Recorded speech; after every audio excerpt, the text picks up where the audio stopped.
Hello நண்பர்களே, உங்க எல்லாரையும் ஜோ டாக் சேனலுக்கு வரவேற்கிறேன். வால்மீகியும் சரி கம்பரும் சரி இருவரும் ராமாயணத்தை ராமர் ராவணனை வென்று சீதையை மீட்டு அயோத்தியின் மன்னராய் முடிசூடுவதோடு தம் காவியத்தை பாதியில் முடித்தனர். ஆனால் அதன் பின்னர் பலர் ராமாயணத்தின் இறுதி பகுதியாய் உத்தரகாண்டம் பகுதியை சேர்த்து அதில் ராமரின் ஆட்சி, அவரின் வாரிசுகள், அவரின் இறப்பு என பல நிகழ்வுகளை கூறி ராமாயணத்தை நிறைவு செய்தனர்.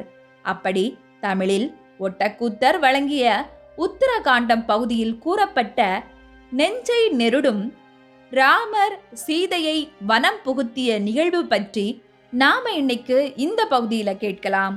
வாங்க வீடியோக்குள்ள போகலாம்.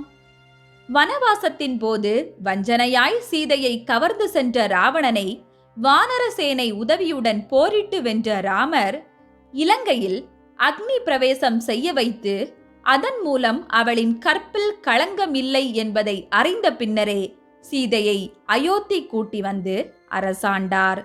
ரகுகுலத்தில் உதித்த நீதி மிகுந்த அரசர்களுள் முதன்மையானவராய் மதியுடன் ஆட்சி புரிந்த ஸ்ரீராமச்சந்திரரின் ஆட்சி காலத்தில் மக்கள் எக்குறைவுமின்றி சிறப்புடன் வாழ்ந்தனர். அப்படி ராஜ பரிபாலனம் நடத்திய ராமர் ஒரு நாள் பகல் பொழுதிலே தன் ராஜாங்க காரியங்களையெல்லாம் முடித்துவிட்டு சீதையை காண அந்தப்புரம் வந்திருந்தார். அங்கு சகல லட்சணங்களும் பொருந்திய தன் மனைவி சீதையின் முகம் கண்டு மகிழ்ந்த அவர் அவளிடம், சீதையே, நம் வம்சத்தை விருத்தி செய்ய புத்திரர்களே உண்டாகப் போகிறார்கள் என்று உன் அங்க லட்சணம் எனக்கு தெரிவிக்கிறது. கர்ப்பஸ்திரியான நீ உன் மனதில் ஏதேனும் விருப்பம் கொண்டிருந்தால் தயங்காமல் சொல். அதை நிறைவேற்றி கொடுப்பது கணவனாகிய என் கடமையாகும். அதை கேட்டுச் செல்லவே உன்னை காண இப்போது இங்கு வந்தேன் என்றார். அதை கேட்டு சற்றே வெட்கம் கொண்ட சீதையும் ராமரை தழுவியபடி, ஐயனே, நான் மறுபடியும் வனம் சென்று மகரிஷிகளை சந்திக்க விரும்புகிறேன்.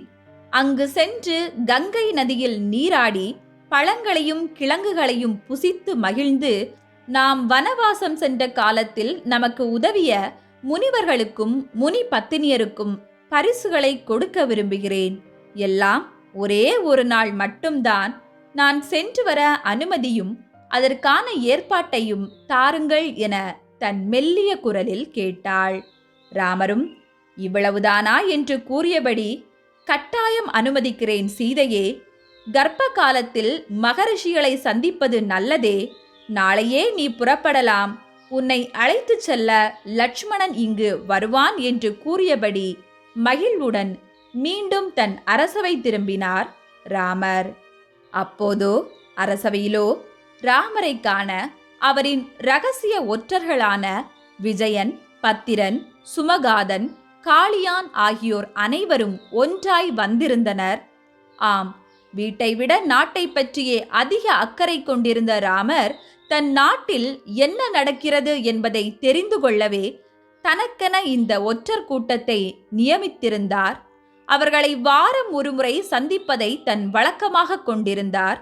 அந்த வகையில் அன்று தன் நெருங்கிய ஒற்றர்களை வரச் சொல்லி சம்பாஷணையில் ஈடுபட்டிருந்த ராமர் இறுதியாய் ஒற்றர்களிடம், ஒற்றர்களே, இனி நீங்கள் நாட்டில் கேட்ட குறைகளை கூறுங்கள் என அவர்களிடம் வற்புறுத்தினார். அதற்கு சற்றே தயங்கிய அவர்களை பார்த்து, பத்திரனே, ஏன் தயக்கம்? நீயாவது உள்ளதை உள்ளபடி கூறு. இது என் ஆணை என கூற அவனும், பிரபுவே, தாம் வருத்தம் கொள்ள வேண்டாம். புத்தியற்றவர்கள் கூறும் பேச்சு இது என்று கூறியபடி வந்த வார்த்தைகளை முழுங்கிக் கொண்டான். அதை கண்டு கோபத்தில் தன் புருவத்தை ராமர் உயர்த்தவே அதை பார்த்து பயந்த பத்திரனோ, பிரபுவே, இன்று சந்தை பகுதியிலே சிலர் நம் சீதாதேவியானவர் ஒரு வருட காலம் ராவணனின் தனி சிறையில் அடைக்கப்பட்டிருந்தார். இது தெரிந்தும் ஒரு நாடாளும் மன்னர் அவளுடன் வாழலாமா? இது எந்த வகையில் நியாயம்? அசுரனால் கவர்ந்து கொள்ளப்பட்டவளுடன் ராமர் வாழ்வது தகுமா என மக்கள் பலவிதமாய் பேசுகின்றனர். அவர்கள் புத்தியற்றவர்கள் மன்னா, நீர் இதை பெரிதாய் எடுத்துக்கொள்ள வேண்டாம் என்றான். அவ்வளவுதான்.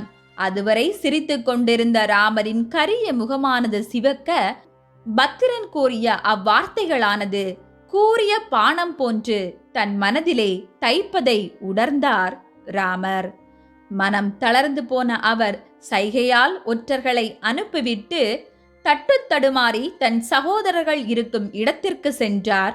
அங்கு பரதன், சத்ருகன், லட்சுமணன் ஆகிய மூவரும் அப்படி களையற்ற தாமரை போல் இருக்கும் அண்ணலின் முகத்தையும் கண்ணீரால் நனைந்து வாடிப்போயிருக்கும் அவரின் கண்களையும் பார்த்து ராமரின் மனதை கலக்கிய துக்கம் என்னவோ என எதிர்பார்ப்புடன் அவர் முகத்தை நோக்கி, அண்ணா, உமக்கு என்னவாயிற்று என பதறியபடி கேட்க, ராமரோ, தம்பிகளே, நீங்களே என் தவம், வலிமை, அரசு, இன்பம் எல்லாமுமே. எனக்கு ஒரு புகழ் கிடைத்தால் அது உங்களுக்கும் புகழே. அதேபோல் எனக்கு பழி என்றால் அது உங்களுக்கும் பழியே. நான் என்ன சொல்வேன்? உங்கள் அண்ணியார் எல்லா தேவர்களுக்கும் எனக்கும் சாட்சியாய் இலங்கையில் தீ குளித்து தன் கற்பை நிரூபித்தாள். அதன் பின்னரே அவளை நான் அயோத்தி அழைத்து வந்தேன். இது நாம் அனைவரும் அறிந்ததே. ஆனால் இன்று நம் நாட்டார் அதை ஏற்க மறுக்கின்றனர். அவள் மீது வீணாய் பழிச்சொல் இடுகின்றனர். அது என் இதயத்தை உடைக்கின்றது. இதை நம் அரசவை ஒற்றர்களே என்னிடம் கூறிச் சென்றனர். இதற்காய் நான் என் ஜானகியை கைவிடவா முடியும் என துக்கம் மேலிட உரக்க அழுதார். அதை கேட்டதும் சகோதரர்கள் மூவரும் மிகுந்த துக்கத்தில் ஆழ்ந்து போயினர். கைகேயி ராமரை காட்டிற்கு அனுப்பச் சொன்ன செய்தியை விட இச்செய்தி அவர்களுக்கு மிக கொடியதாய் இருந்தது.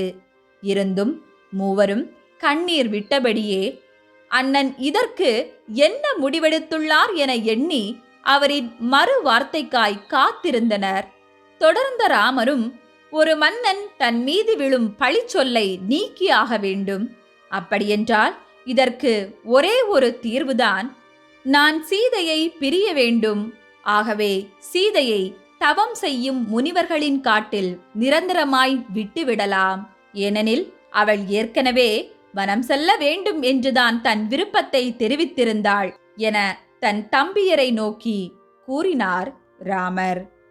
அவ்வளவுதான். ராமரின் அம்முடிவை கேட்டதும் மூவரும் நடுநடுங்கி போயினர். உடனே பரதனோ அதிர்ந்து போய், அண்ணலே, இப்படி இழிவாய் பேசும் சொல்லானது ஒருபோதும் யாருக்கும் தீங்கை தராது. தேவியை காட்டிற்கு அனுப்புவது முறையாகாது என்றான். ஆனால் ராமரோ, இல்லை பரதா, நாட்டு மக்களின் நலனையும் நீதியையும் நிலைநாட்ட நான் சீதையை காட்டிற்கு அனுப்புவதை தவிர வேறு வழியில்லை. ஆகவே என்னை தடுக்காதே. இளையவனே லட்சுமணா, நான் என்ன சொன்னாலும் அதை ஏற்கும் மனோபலம் கொண்டவன் நீ மட்டுமே. ஆகவே நீயே உன் அண்ணியாரை கூட்டி நிரந்தரமாய் வனத்தில் விட்டு வர வேண்டும். இதற்கு நீ மறுத்தால் உன் உடைவாளால் என்னையே குத்தி கொன்றுவிடு என்றார். அதை கேட்டதும் உடைந்தான் லட்சுமணன். விதியின் கொடுமையை எண்ணியவாறே அவன் மறு வார்த்தையின்றி வாய் மூடி தன் வெள்ளை புரவி பூட்டிய தேரை எடுத்துக்கொண்டு சீதையின் அந்தப்புறம் நோக்கி சென்றான். அப்படி அங்கு லட்சுமணனின் அந்த வருகையை கண்டதும் கௌசல்யா தேவியோ தன் மருமகளை வழி அனுப்பிக் கொண்டிருந்தார். ஆம் மகளே சீதா, உனக்கு ஏன் இந்த விபரீத ஆசை? ஏற்கனவே 14 ஆண்டு வனம் சென்றது உனக்கு போதவில்லையா? சரி மகளே, அயோத்தியின் வாரிசை சுமக்கும் நீ பத்திரமாக வனம் சென்று திரும்பி வா. உன்னை அனுப்ப எனக்கு மனமே இல்லை. ஒரு நாள் மட்டுமே உனக்கு அனுமதி. நாளை கட்டாயம் நீ திரும்பிட வேண்டும். கவனமாய் இரு என கட்டி அணைத்து விடை கொடுத்தாள். அதை கண்ட லட்சுமணனோ நடக்கப் போகும் விபரீதத்தை மனதில் நினைத்து கொண்டு மற்ற எதுவும் சொல்லாமல் சீதையின் பாதங்களை தொட்டு வணங்கி, புறப்படலாம் அன்னையே என்றான். அவ்வாறே சீதையும் தேரில் ஏறி அமர்ந்தாள். அச்சமயம் திடீரென அவளின் வலக்கண் துடித்தது. வயிற்றில் எரிச்சல் ஏற்பட்டது. உடல் ஏனோ நடுங்கியது. அதை உணர்ந்து சற்றே கலங்கிப்போன அவள் லட்சுமணனிடம், லட்சுமணா, கிளம்பும் போதே கெட்ட சகுனங்கள் தோன்றுகிறதே, இவை என்னென்ன விளைவை தரப்போகிறதோ? சரி, அதற்கு நாம் என்ன செய்ய முடியும்? விதி மிகவும் வலியது. இருந்தும் எனக்கு என்ன வேண்டுமெனினும் நடந்து போகட்டும். இந்த சகுனங்களால் என் கணவருக்கோ அவர் சகோதரர்களுக்கோ உங்கள் மனைவியருக்கோ அரண்மனை மூத்தாருக்கோ அயோத்தியின் குடிமக்களுக்கோ எந்த கெட்டதும் நிகழ்ந்திடக்கூடாது என்று கூறிக்கொண்டே தன் தெய்வங்களையெல்லாம் வேண்டிக் கொண்டாள். அப்படி அவளின் அந்த வார்த்தைகளை கேட்டதும் லட்சுமணனோ மேலும் உடைந்து போய் மனதிலே அழுது கொண்டு அவளின் திருவடிகளை மீண்டும் ஒருமுறை வணங்கிவிட்டு, அன்னையே, புறப்படலாம் என்று கூறி தேரை காட்டை நோக்கி செலுத்தினான். சற்று நேரத்திற்கெல்லாம் தேர் கங்கை கரையை அடைந்ததும் அதன் ஓட்டத்தை நிறுத்தினான் லட்சுமணன்.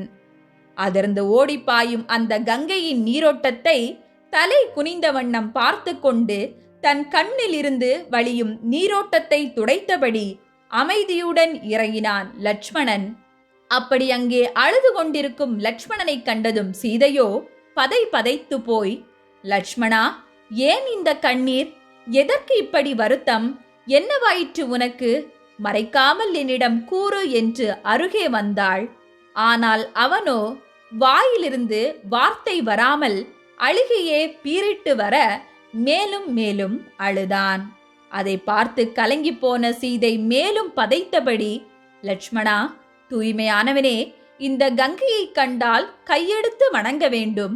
அப்படி இருக்க நீ இந்த நதியை பார்த்து அழுகிறாயே, உனக்கு நேர்ந்த துன்பம் என்ன? ராமர் இருக்கையில் அப்படி என்ன துயர் உனக்கு? என்னிடம் தயவு செய்து கூறிவிடு என்றாள்.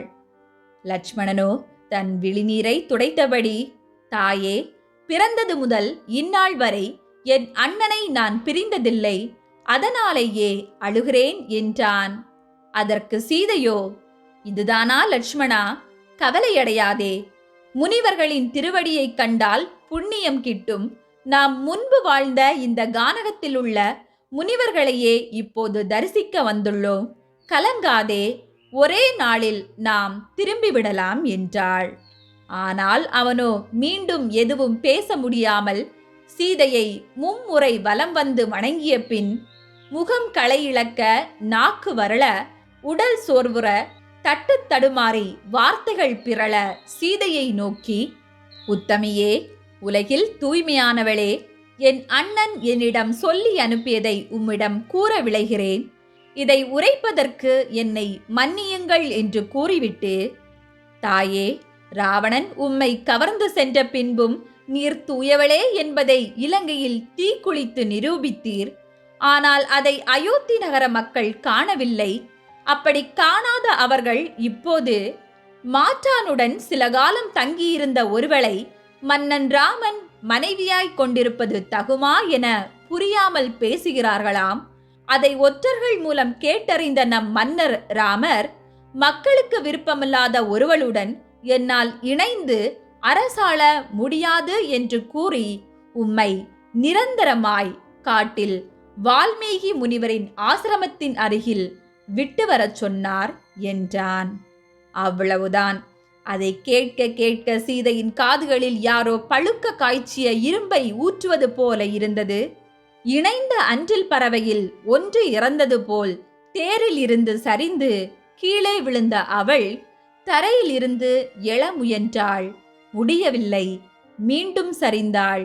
அப்படியே தன் தாய் பூமாதேவியின் மேல் படுத்து அவள் அழுது அரற்றினாள். ஐயோ, நீ கூறுவது நிஜமா லட்சுமணா? நான் என்ன பாவம் செய்தேன்? ஏன் எனக்கு இந்த கொடும் பிறவி? வில் வளைத்த மணவாளனுடன் விரும்பி புகுந்த வீடு வந்தேன். வந்ததும் சோதனை. 14 வருடம் காட்டிற்கு சென்றேன். அங்கும் சோதனை. கொடிய அரக்கனிடம் சிக்கிக் கொண்டேன். பின் கணவனால் மீட்கப்பட்டேன். இருந்தும் கட்டியவனே தீக்குளித்து கற்பை நிரூபி என்றான். தயங்கவில்லை. தீ சுடவில்லை. ராமா, உன் இந்த வார்த்தைகளே சுட்டன என்று நினைத்து தீ புகுந்து தூயவள் என்பதை நிரூபித்தேன். மீண்டும் அரண்மனை சுகவாழ்வு கிடைத்தது. கர்ப்பம் தரித்தேன். ஆனால் இப்போதும் உலகம் சந்தேகிக்கிறது என்று ஒதுங்கிவிடு என்றால் என்ன கொடுமை இது என்று வயிற்றில் ஓங்கி அடித்தபடி அழுதாள். ராமன் ஆட்சி நல்லாட்சி என்பார்களே, அவரின் மனைவி எனக்கா இத்தனை துன்பங்கள்? லட்சுமணா, இதற்கு முன் எத்தனையோ நாட்கள் நான் காட்டில் வாழ்ந்தவள்தான். ஆனால் அப்போதெல்லாம் என் கணவருடன் நான் இருந்தேன். ஆனால் இனி நான் இங்கு தனித்து வாழச் சென்றால் உலகம் என்ன சொல்லும்? நாங்கள் கூறிய அனைத்தும் உண்மைதான் போலும். அதனால்தான் ராமரே சீதையை வனம் புகுத்தி விட்டான் என்றுதானே? இங்குள்ள ரிஷிகளும் அவர் பத்தினிகளும் நீ ஏன் இங்கு வந்தாய்? ராமர் ஏன் உன்னை காட்டிற்கு அனுப்பினார்? நீ என்ன பாவம் செய்தாய் என்றால் ஒரு பாவமும் அறியாத நான் என்ன சொல்வேன்? இதை காட்டிலும் இந்த கங்கையில் வீழ்ந்து உயிரை மாய்ப்பேனே. ஆனால் அதற்கும் வழியில்லை. அப்படி செய்தால் இந்த ரகுவம்சமே சந்ததி இல்லாமல் அழிந்து போகுமே என மீண்டும் மீண்டும் வாயிலும் வயிற்றிலும் அடித்து கொண்டே அழுத அவள் சிறிது நேரம் சென்று, சரி போகட்டும் லட்சுமணா, உன்னிடம் சொல்லி என்ன பயன்? என் விதி இதுதான், நீ கிளம்பலாம் என்றாள். அவனோ, தாயே, எப்பிறவியில் செய்த பாவமோ இப்படி கொடுமைகள் நடக்கிறது. விடுங்கள், தவ கோலம் பூணுங்கள், இறை தொண்டு ஆற்றுங்கள், கணவனை நினைத்து மனதில் தவம் இயற்றுங்கள் என்றான். அவ்வளவுதான்.